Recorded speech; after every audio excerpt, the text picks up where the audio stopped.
أعوذ بالله من الشيطان الرجيم.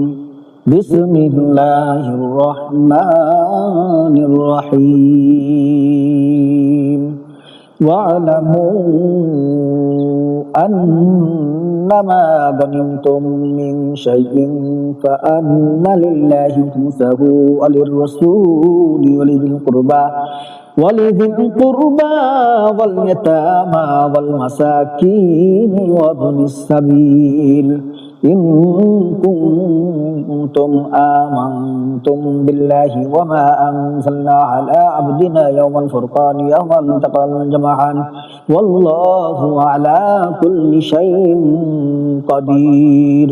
إذا أنتم بالعدوة الدنيا وهم بالعدوة القصوى والركب أسفل منكم ولو تواعدتم لاختلفتم في الميعاد ولكن يقضي الله أمرا كان مفعولا ليهلك من هلك عن بينة ويحيى من حي عن بينة وإن الله لسميع عليم.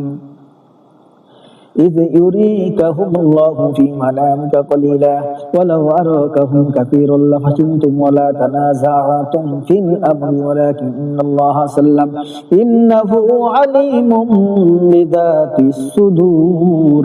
وإذ يريكمهم إذ التقيتم في أعينكم قليلا ويقللكم في أعينهم يقضي الله أمرا كان مفعولا وإلى الله ترجع الأمور.